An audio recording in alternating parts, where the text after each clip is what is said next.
ஊடக நண்பர்களுக்கு வணக்கம். தமிழகத்திலே இதுவரைக்கும் இல்லாத அளவிற்கு அதிகமான வெயில் பதிவாகக்கூடிய இடங்களாக தமிழகத்தில் இருக்கக்கூடிய மாநகரங்கள் எல்லாம் மாறிக்கொண்டிருக்கிறது. இந்தியாவிலேயே அதிகமாக வெயில் பதிவாகக்கூடிய இடமாகவெல்லாம் தமிழகத்திலே ஈரோடு, சேலம் மாதிரியான மாவட்டங்கள் மாறிக்கொண்டிருப்பது அபாயகரமானது. தமிழகம் வெகு வேகமாக தொழிற்சாலைகளை பெருக்குவதிலேயும் நகர்ப்புற மயமாக்குவதிலேயும் இந்தியாவிலேயே முதன்மையில் இருக்கக்கூடிய மாநிலம். இதையெல்லாம் காலத்தினுடைய ஒரு தேவை என்றாலும் கூட அந்த வளர்ச்சி என்பதும் வேலைவாய்ப்பு என்பதும் சுற்றுப்புற சூழலோடு இணைந்து வந்தால்தான் அங்கு மக்கள் வாழக்கூடிய இடங்களாக அவை எல்லாம் இருக்கும். பல்வேறு அமைப்புகள் மரம் நடுவதிலேயும் பாதுகாப்பதிலேயும் நிலத்தடி நீரை பாதுகாப்பதற்காகவும் உழைத்துக் கொண்டிருக்கிறார்கள்.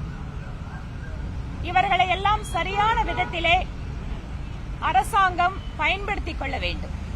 கோவை எடுத்துக்கொண்டால் கூட சிறுதுளி, குளங்கள் பாதுகாப்பு அமைப்பு என்று நூற்றுக்கணக்கான அமைப்புகள், அவர்களை எல்லாம் ஒன்றாக இணைத்து பொதுமக்களோடு இன்னும் அதிகமான விழிப்புணர்வு ஏற்படுத்தி அவர்களுடைய பங்களிப்போடு அதிகமான மரங்கள் நடுவதற்கும் நிலத்தடி நீரை பாதுகாப்பதற்கும் அரசு ஒரு செயல் திட்டம் வகுக்க வேண்டும்.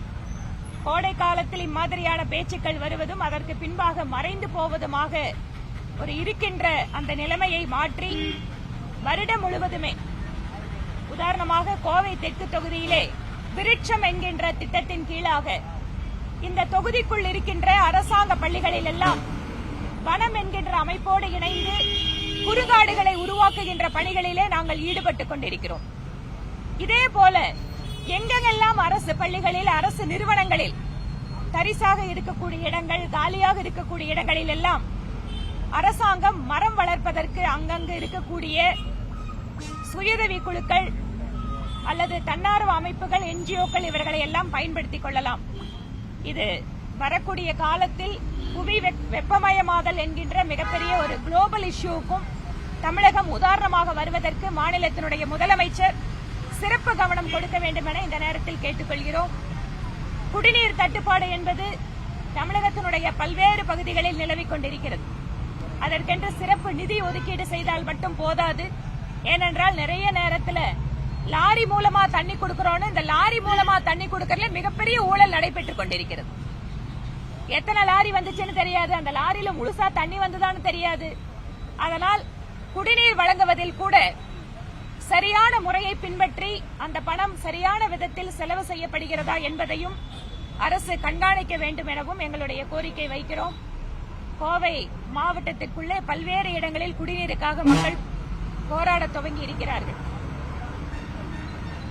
எந்தெந்த இடங்களில் எல்லாம் குடிநீர் தட்டுப்பாடு இருக்கிறதோ அவற்றையெல்லாம் மேப்பிங் பண்ணி அவங்களுக்கு எந்த வழியில தண்ணீர் தட்டுப்பாடு இல்லாமல், குறைந்தபட்சம் குடிநீருக்கான தட்டுப்பாடு இல்லாமல் பார்த்துக் கொள்ள வேண்டியது மாநகராட்சியினுடைய கடமை. ஒரு எம்எல்ஏ என்கின்ற வகையிலே கூட தெற்கு தொகுதியிலே ஒவ்வொரு நாளும் 20 லிட்டர் இலவச ஆரோ நீர் வழங்குகின்ற அந்த இயந்திரங்களை எல்லாம் நிறுவி அதுக்கெல்லாம் அந்த கார்டு கொடுத்திருக்கிறதால ஒரு பெரும்பான்மையான மக்களுக்கு பிரச்சனை இல்லாம, குறிப்பாக அடித்தட்டு மக்களுக்கு குடிநீர் தட்டுப்பாடு இல்லாமல் நாங்க கொஞ்சம் பார்த்துட்டு இருக்கோம். இவை இல்லாமல் மற்ற பகுதிகளில் கூட இருக்கக்கூடிய குடிநீர் தட்டுப்பாட்டிற்கு அரசு உடனடியாக அதை நீக்குவதற்கு ஏற்பாடு செய்ய வேண்டும் என கேட்டுக்கொள்கிறோம். எம்எல்ஏக்களுடைய அலுவலகம் இன்னும் திறக்கப்படாமல் இருப்பது பொதுமக்களுக்கு மிகுந்த சிரமத்தை உருவாக்குகிறது. தேர்தல் முடிந்தவுடன் நான் தேர்தல் ஆணையருக்கு கடிதம் எழுதினேன், மாவட்ட கலெக்டருக்கும் கடிதம் எழுதினேன். அவங்க கேட்டு சொல்றோம் சொல்லிட்டு இதுவரைக்கும் பதில் சொல்லாம இருக்காங்க. தேர்தல் முடிந்து இத்தனை நாட்கள் ஆயும் கூட எம்எல்ஏக்கள் அலுவலகங்கள் எல்லாம் திறக்கப்படாமல் இருப்பது, அதிலும் குறிப்பாக +2 ரிசல்ட் வந்ததுக்கு அப்புறம் எல்லாரும் காலேஜ் அட்மிஷனு அது தொடர்பான பணிகளுக்கு எல்லாரும் எம்எல்ஏவை தேடி வர்றாங்க. வீடுகள் எல்லாத்துக்குமே ரொம்ப வசதியா இருக்குன்னு சொல்ல முடியாது எல்லா பொதுமக்கள் பாக்குறதுக்கும். அதனால அலுவலகத்தை திறப்பதற்கு தேர்தல் ஆணையத்தை அணுகி உடனடியாக திறப்பதற்கு ஏற்பாடு செய்வதற்கு மாநில இந்த அதிகாரிகள், அரசு இவங்க எல்லாத்தையும் கேட்டுக்கிறோம். ஏனென்றால் எல்லாரும் சேர்ந்து கோரிக்கை வைக்கணும். தேர்தல் ஆணையத்தினுடைய விதிமுறைகளை தளர்த்தி தேர்தல் முடிந்த மாநிலங்களில் எல்லாம் எம்எல்ஏ அலுவலகங்களை செயல்படுவதை உறுதியாக்கினால்தான் இத்தனை நாட்கள் காத்துட்டு இருக்க வேண்டிய அவசியம் கிடையாது. இன்னைக்கு நான் எல்லாரும் காலேஜுக்கு லெட்டர் கேட்டு வராங்க, நூத்துக்கணக்கான பேர் வராங்க. பொதுமக்களோட பிரச்சனையை பார்த்து அவங்களுக்கு நேர்ல சொல்ல முடியல. வாட்ஸ்அப் வாயிலாக நாங்கள் நம்பர் கொடுத்திருக்கோம். ஒவ்வொரு இடத்துலயும் அந்த குழுக்கள் வாயிலாக பெரும்பாலான பிரச்சனைகளை சிவிக் இஷ்யூவை தீர்த்துக்கிறோம். ஆனா ஒரு சில பிரச்சனைகளை நேரடியா பார்த்துதான் அவங்க சொல்ல முடியும்.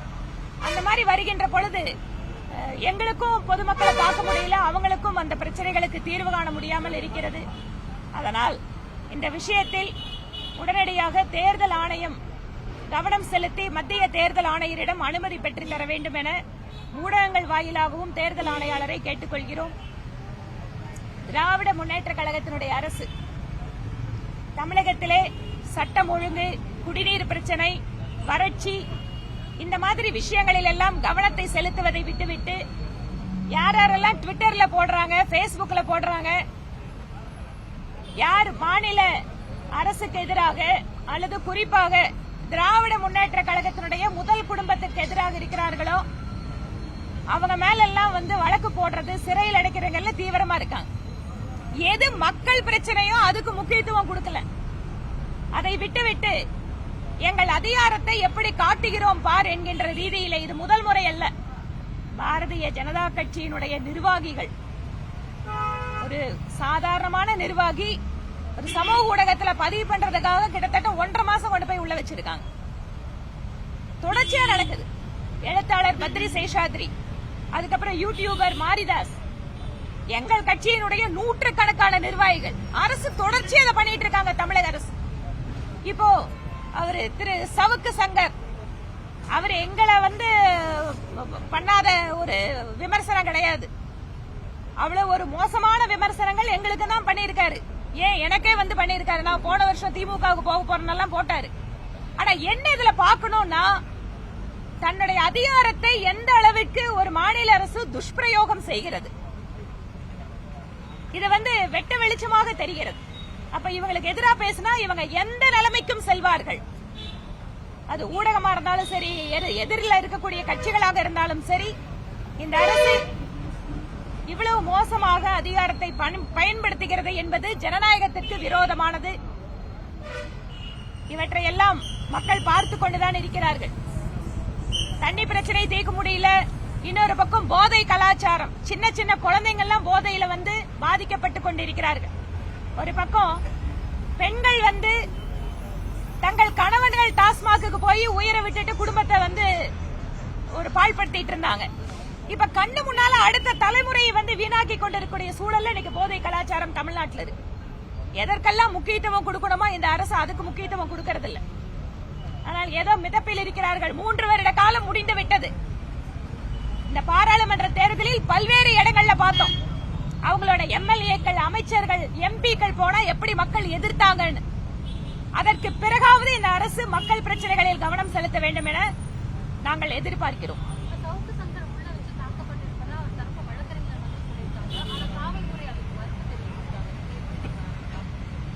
அதாவது நம்ம இதுக்கு ரொம்ப வருஷமா பாத்துட்டு இருக்கோம். ஒருத்தர் மேல கேஸ் போடணும்னா கஞ்சா கேஸ் போடுறதுங்கிறத வழக்கமா எல்லாரும் சொல்லுவோம். ஏப்பா கஞ்சா கேஸ் போட்டாங்களான்னு. அது இன்னைக்கும் திராவிட முன்னேற்ற கழக அரசு அதை ஃபாலோ பண்ணிட்டு இருக்குது. இதெல்லாம் ரொம்ப கேவலமான விஷயங்க. அதாவது ஒவ்வொரு கிராமத்துல கூட கஞ்சா போடுறதுக்கும் போதை பொருள் போறதுக்கும் இவங்க கூட இருக்கிறவங்க தான் பெரிய பிசினஸாவே நடத்துறாங்க. அதை விட்டுட்டு கஞ்சா கேஸ் போடுற பழைய நடைமுறையை இன்னைக்கு இந்த திமுக அரசு நம்புவது அப்படிங்கிறது கேவலமானது. நீங்க அவர் சொன்ன மாதிரி அவரை தாக்கி இருக்காங்க, அவர் நீதிமன்றத்துல இல்லன்னு சொல்றாங்க.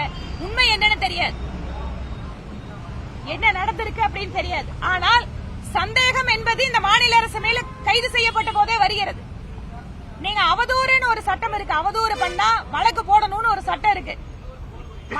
மத்த பொதுவா இருக்கிற மக்கள் எல்லாம் என்ன சொல்றாங்க, கம்ப்ளைண்ட் கொடுத்தா நீங்க போய் டிஃபமேஷன் கேஸ் போடுங்கங்கறாங்க. ஆனா இவங்களுக்கு எதிரா மட்டும் உடனடியா அரெஸ்ட், அப்புறம் அவங்க கூடவே கொஞ்சம் கஞ்சா, அப்புறம் ஜெயில உள்ள அடிக்கிறாங்களே இல்லையான்னு தெரியாது. ஆனா அப்படி எல்லாம் தாக்கப்பட்டிருந்தால் இந்த அரசு ஒரு கேவலமான முன்னுதாரணங்களை உருவாக்கி கொண்டிருக்கிறதுன்னு தான் அர்த்தம். பெண் காவலர்களை இழிவா பேசுறாங்க அப்படின்றதான் குற்றச்சாட்டு. மகளிர் அணி தலைவர் பெண் காவலர்களுக்கு எதிரான ஒரு விஷயத்தை அவர் அரசுக்கு எதிரான விஷயமா மடைமாற்ற முயற்சி செய்திருக்கலாம். நான் கேக்குறேங்க, இல்ல யாராவது அந்த வழக்கறிஞரா இருக்கிறதாலதான் நான் சொல்றேன். சந்தியா மூத்த பத்திரிகையாளர் சந்தியாவுடைய புகார்லயும் எஃப்ஐஆர் போட்டிருக்காங்க. ஏற்கனவே இந்த பெண்கள் தொடர்பான விமர்சனங்கள் அடுத்தடுத்து பேசிட்டு இருக்கிறதுனாலதான் இந்த வழக்கு பதிவு பண்றது. அது எப்படி பாக்குறீங்க? பெண்களுக்கு எதிராக பேசினதால வழக்கு பதிவுன்னு சொன்னா திராவிட முன்னேற்ற கழகத்தில் இருக்கிற பாதி பேரை அரெஸ்ட் பண்ணி இருக்கணும். ஏங்க திராவிட முன்னேற்ற கழகத்துக்கு அவங்க கட்சிக்காரங்க பேசுறதெல்லாம் பெண்களுக்கு எதிராக தெரியலையா? இன்னைக்கு என்னவோ பெண் காவலர்களை இழிவாக பேசிட்டாருன்னு இப்படி பொங்குகின்ற அரசு, உங்க கட்சிக்காரங்க எவ்வளவு தூரம் பெண்களை கேவலமா பேசிட்டு இருக்காங்க. நீங்க முன்னாள் முதல்வர் செல்வி ஜெயலலிதா அவர்கள் மீது வைத்த அந்த விமர்சனங்கள் எல்லாம் எப்படிப்பட்ட வகையை சேர்ந்தது? இன்னமும் திடீர்னு பெண் காவலர்களாக உருமாறிட்டாங்களே. ஒவ்வொரு நாளும் சமூக ஊடகத்தை பாருங்க, எந்த அளவுக்கு உங்க கட்சிக்காரங்க பெண்களை மோசமா பேசிட்டு இருக்காங்க. சந்தியா ரவிசங்கர் கேஸ்ல எஃப்ஐஆர் எப்பங்க போட்டாங்க? அந்த அம்மா நேஷனல் விமன் கமிஷனுக்கு போய் மனு கொடுத்து அதுக்கப்புறம் வேற வழி இல்லாம கமிஷனோட டைரக்ஷன்ல எஃப்ஐஆர் போட்டாங்க. என்னமோ தானே கொடுத்தோன்னா எஃப்ஐஆர் போட்ட மாதிரி எல்லாம் பேசுறீங்க. 6 வருஷத்துக்கு முன்னாடி எஃப்ஐஆர் போடாதது யாரோட? நான் கேக்குறது, நீங்க கேக்குறதுக்கு நான் சொல்றேன். யாரா இருந்தாலும் நான் என்ன சொல்றேன், நான் எந்த கவர்மெண்டா இருக்கட்டும், ஒரு பாதிக்கப்பட்ட பெண் புகார் கொடுத்தாங்கன்னு சொன்னா நடவடிக்கை எடுக்க வேண்டியது எந்த அரசாங்கத்தோட பொறுப்பு. ஆனா நான் யாரோ ஒருத்தருக்காக இங்க வக்காலத்து வாங்குறதுக்காக பேசல. நான் ஒரு மக்கள் பிரதிநிதியாக நீங்க சொன்ன மாதிரி அரசியல் கட்சியில் இருக்கின்ற பொழுது இந்த நாட்டினுடைய அடிப்படை ஜனநாயக மாண்புகளை நாம காப்பாற்றணும். அதனாலதான் சொல்றேன், எங்க மேலேயே மிக மோசமான விமர்சனத்தை எல்லாம் வச்சிருக்காங்க. ஆனாலும் கூட அதிகாரம் எங்கிட்ட இருக்குங்கிறதுக்காக நான் கஞ்சா கேஸ் போட்டு இதெல்லாம் உள்ள தள்ளுறது இதெல்லாம் என்னங்க இது? கோவையில திருநாய்கள் தொல்லை ரொம்ப அதிகமா இருக்கு. சென்னையில கூட பாத்தீங்கன்னா ஒரு நாய் கடிச்சு ஒரு குழந்தை ரொம்ப பாதிக்கப்பட்டிருக்கு. கோவையிலும் அந்த மாதிரி ஒரு சிச்சுவேஷன் இருக்கப்போ நிறைய திருநாய்கள் பார்க்கள் எல்லாம் நிறைய சொல்லிட்டு இதுக்கு மாநகராட்சி என்ன மாதிரி நடவடிக்கை? சட்டப்பேரவையில இது சம்பந்தமா பேசின தெருநாயை கண்ட்ரோல் பண்றதுக்கு நாங்க நடவடிக்கை எடுக்கிறோம்னு அமைச்சர் சொன்னாரு. இதுல மாநகராட்சி கிட்ட பேசினா என்னங்கிறாங்க, அந்த தெருநாய்கள் எல்லாம் பிடிச்சிட்டு போய் அதுக்கு ஒரு சிகிச்சை பண்ணி அது இனப்பெருக்க தடுப்பு சிகிச்சை பண்ணி கொண்டு விடணுங்கிறாங்க. ஆனா அந்த சிகிச்சை பண்றதுக்கு அரசாங்கம் கொடுக்கற பணம் பத்த மாட்டேங்குது, அதனால எங்களால பண்ண முடியாதுங்கிறாங்க. அதனால இந்த நாய்களுக்கு தெருநாய்களுக்கு குறிப்பா சிகிச்சை பண்றதுக்கான பணத்தை அதிகமா கொடுத்து நாய்கள் எல்லாம் பத்திரமா ஆபரேஷன் பண்ணி அதை இனப்பெருக்கத்தை கட்டுப்படுத்தணும் தான் கேட்க முடியும். நிறைய இடங்கள்ல இப்ப என் தொகுதியில் ரேஸ் கோர்ஸ்ல போய் தெருநாய்களுக்கு சாப்பாடு போடுறதுனால பிரச்சனை அப்படின்னு சொல்லி போனா, இன்னொரு பக்கம் இந்த விலங்கு ஆர்வலர்கள் எல்லாம் நாயை பிடிக்கூடாதுன்னு சண்டை போடுறாங்க. அதனால அரசாங்கம் கொஞ்சம் இந்த விஷயத்துல கவனம் கொடுத்து ஒரு 2 பேர் நாய் கடிச்சு கீழே வண்டியிலிருந்து கீழே விழுந்து ரொம்ப உயிருக்கே ஆபத்தான நிலையில எல்லாம் இருக்காங்க. ரொம்ப மோசமான ஒரு பிரச்சனை தான் அது. ஒவ்வொரு இடங்கள்ல வாக்கு சதவீதம் குறையுது, ஒரு சில இடங்கள்ல வாக்கு சதவீதம் அதிகரிக்குது. அதனால ஒவ்வொரு பகுதிக்கேற்ப இதைதான் பார்க்க வேண்டுமே தவிர, தேர்தல் ஆணையம் நிறைய விளம்பரம் கொடுக்கறாங்க எல்லாரும் வாக்களிக்கணும்னு. அரசியல் கட்சிகளும் சொல்றாங்க. ஒருவேளை வாக்களிக்கிறதெல்லாம் கட்டாயமாக்கினாதான் நம்மளுக்கு இது சரியாகுமான்னு தெரியல. ஆனா மக்கள் வாக்களிக்காமல் இருப்பது அப்படிங்கறது அது வெயில காரணம் காட்டியோ இல்ல தனிப்பட்ட காரணங்கள் அது சரியானதல்ல. ஒரு அரசியல் கட்சியா நாங்க எல்லாத்தையும் வாக்களிக்கணும்னு தான் சொல்றோம்.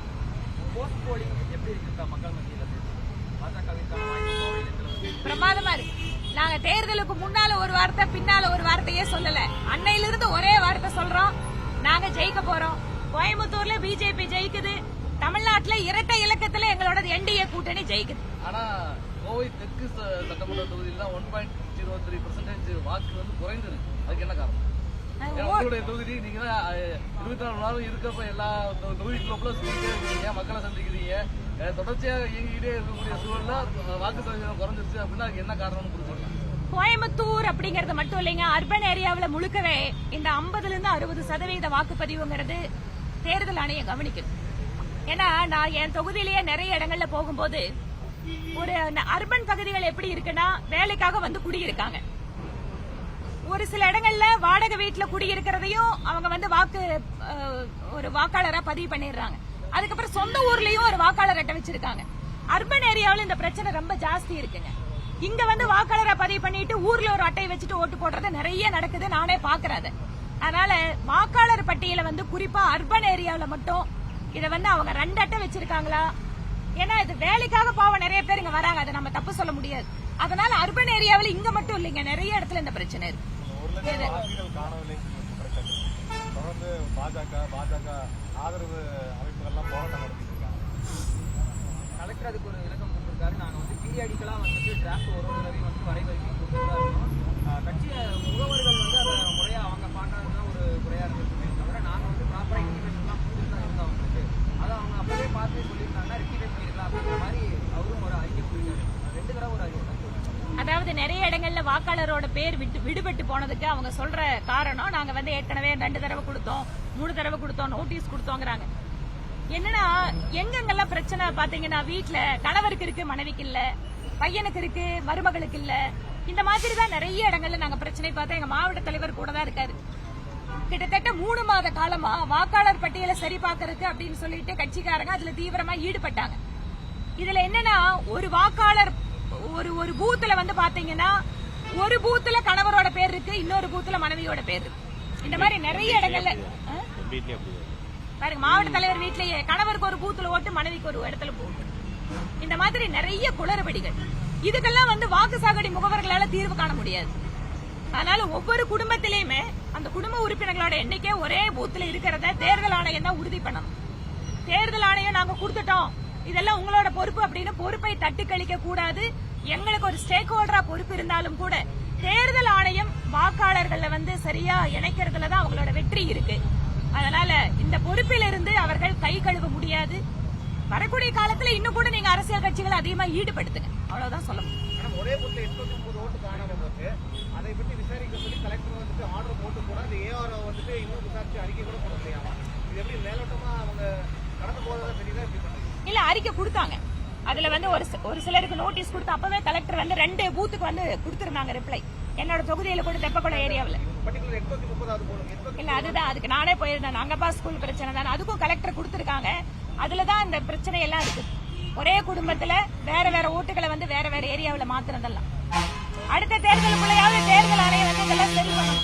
சென்னை காஞ்சி கொடுத்துருக்கு மறைச்சி மாவட்ட பதவிக்கு உலர்ந்த விவசாயிகள் சென்னை காஞ்சி உலர்ந்த விவசாயிகள் கோவை மாவட்டத்தில் குறிப்பா பொள்ளாச்சி பகுதியில நிறைய தென்னை மரங்கள், லட்சக்கணக்கான தென்னை மரங்கள் வெயில்ல காஞ்சிட்டு இருக்கு. ஏற்கனவே தேர்தலுக்கு முன்பாக பொள்ளாச்சி பகுதிக்கு அரசு நலத்திட்ட உதவிகளை எல்லாம் வழங்க மாநிலத்தினுடைய முதல்வர் வந்தபோது அவர் வந்து இந்த மரங்களுக்கெல்லாம் வந்து இழப்பீடு கொடுக்கணுங்கிற விஷயத்தை பேசினாரே தவிர செயல்ல இல்ல. தேர்தல் நடைமுறை வந்தாலும் கூட தென்னை மரங்களை பாதுகாப்பதற்கு மாநில அரசு விவசாயிகளுக்கு இழப்பீடு கொடுப்பதற்கு உடனடியாக அந்த எந்தெந்த இடமெல்லாம் பாதிக்கப்பட்டிருக்கோ அந்த இடத்துல ஆய்வு மேற்கொண்டு விவசாயிகளுக்கு உதவி செய்ய வேண்டும் என கேட்டுக்கொள்கிறோம். பேட்மிண்டன் வீராங்கனை சாய்னா நேவால் ஒரு போஸ்ட் போறாங்க. 101 reasons why I love to vote for Modi. அதுக்கு மனோ தங்கராஜ் போறாரு. Mister Modi, the nation has 108 questions for you. இந்த போஸ்டுக்கு கூட இப்படி ஒரு நாங்க என்ன கேள்வி அவர் கேட்கிறாரோ அதுக்கு நாங்க பதில் கொடுக்கிறோம். அவர் 108 என்னங்க, விஷ்ணு சகசரம் மாதிரி 1008 கேள்வி கேட்டாலும் பதில் கொடுக்கறதுக்கு நாங்க தயாரா இருக்கிறோங்க. நாங்க 1008 விஷயத்த பண்ணியும் வச்சிருக்கோம் இந்த நாட்டுல. விர்ச்சுவல் ரேவண்ணா விஷயத்துல பாஜக மகளிர் அணி சார்பில் இதுவரைக்கும் எந்த ஒரு கண்டனமோ எது தொடர்பான அறிக்கையோ எதுவுமே இல்லையா? கொடுத்துட்டுமே, கர்நாடகாவில் கொடுத்திருக்கோம். கர்நாடகாவில் எங்க மகளிர் அணி வந்து எந்த காரணத்தை கொண்டு பெண்களுடைய பாதுகாப்புக்கு குந்தகம் விளைக்கிறவங்கள, பெண்களுக்கு எதிராக செயல்பட்டவங்களை ஒருபோதும் நாங்க வந்து சப்போர்ட் பண்ண மாட்டோம். ஏற்கனவே கர்நாடகாவில் எங்க மகளிர் அணி கொடுத்துட்டோம். நாங்களும் டெல்லியில இருந்து கொடுத்துட்டோம். மீடியாவுக்கு நானே கொடுத்தேன். ஒருபோதும் ரேவண்ணாவுடைய விஷயத்துல எங்களுடைய பாரதிய ஜனதா கட்சி சட்டப்படியான நடவடிக்கை எடுக்கிறதுக்கு தடையாக இருக்காது. நாங்க அதை கேட்கவும் போறதில்ல. யார் தவறு செய்திருந்தாலும், குறிப்பாக பெண்களுக்கு எதிராக குற்றம் இழைப்பவர் யாராக இருந்தாலும் அவர்களுக்கான தண்டனை என்பது உறுதி செய்யப்பட வேண்டும். இதுல எந்த சமரசமும் கிடையாது. அதாங்க தமிழ்நாட்டை போதை மாநிலமா மாத்திட்டு இருக்காங்க. சட்டம் ஒழுங்கு வந்து படுமோசமா போயிட்டு இருக்கு. அதுக்கப்புறம் எந்த முக்கியமான பிரச்சனையோ, குடிநீரோ, மாநகராட்சியில குப்பை எடுக்க மாட்டேங்கிறாங்க. பாருங்க, என்ன இந்த மாதிரி எதெல்லாம் மக்களுக்கு அன்றாட பிரச்சனைகளை இதை பத்தி கவனம் கொடுக்கல. அதை தவிர மாநிலத்தினுடைய முதல்வர் அப்பப்போ வாக்கிங் போறாரு, அப்பப்போ சினிமா பாத்தீங்களான்னு கேக்குறாரு, அப்பப்போ அவரோட பையனோட அந்த வருங்காலத்தை பத்தி உறுதி செய்யறாங்க. அந்த முதல் குடும்பத்தோட பணம் சம்பாதிக்கிறத பத்தி மாநிலத்தோட அமைச்சரே வந்து போன்ல பேசுறாரு. இதுதான் இன்னைக்கு இவங்களோட 3 வருஷம் சாதனை. வறட்சி தண்ணீர் இல்லாம மக்கள் எல்லாம் தவிக்கிறாங்க போது கொடைக்கானலுக்கு போயிட்டாங்க சொல்லி பயங்கர விமர்சனங்கள் எதிர்கட்சி தலைவர் கூட சொல்லியிருந்தாரு. அதை எந்த பாக்குறீங்க? முதல்வரா இருந்தாலும் ஓய்வு தேவைதான். யாரா இருந்தாலும் ஓய்வு தேவை. உங்களுக்கும் தேவைங்க, எனக்கும் தேவைங்க. ஓய்வு இல்லாம வேலை செஞ்சோன்னா ஒரு நாளைக்கு மேல ஓட முடியாது. ஓய்வுங்கிறது வேணும். அதெல்லாம் மனிதாபிமான அடிப்படையில நாங்க வந்து அதுக்கு விமர்சனம் பண்ண மாட்டேன். ஆனா என்ன எதிர்பார்க்கிறோம்னா, நீங்க ஓய்வுக்கு போனாலும் கூட அரசு இயந்திரம் ஓய்வறியாமல் உழைக்க வேண்டும் என்பதுதான் எங்களோட எதிர்பார்ப்பு. முத்திரைத்தாள் கட்டணம் வந்து ஏற்கனவே 10 மடங்கு உயர்த்திருக்காங்க. முத்திரைத்தாள் மட்டும் உயர்த்தினாங்க. சொத்து வரி, குடிநீர் வரி, கரண்ட் பில்லு எல்லாம் இந்த அரசாங்கம் உயர்த்தாத ஏதாவது ஒரு ஏரியாவுக்கு சொல்லுங்க. டாஸ்மாக்ல கூட ரேட் எல்லாம் ஏத்திட்டேன்னு சொல்லிக்கிறாங்க. கரெக்டுங்களா? அந்த தம்பி கரெக்டா தலையாட்டுறாரு பாருங்க. விலையாத்தாத ஏரியாவே கிடையாது, அந்த அளவுக்கு ஏறி போச்சு. எங்க ஆபீஸ்க்குள்ளேயேவா? எல்லாமே பாட்டில் தான் கவர்மெண்ட் என்ன தம்பி இது பாருங்க. எம்எல்ஏ ஆபீஸ திறக்காம விட்டா இப்படி எல்லாம் சமூக விரோதிகளே உள்ள வந்துடுறாங்க. இன்னும் கொஞ்ச நாள் போனா ஆபீஸ்ல கஞ்சா வைக்கிறேன்னு சொன்னாலும் சொல்லுவாங்க போல இருக்குது. ரொம்ப வேதனையா இருக்குதுங்க. நன்றிங்க.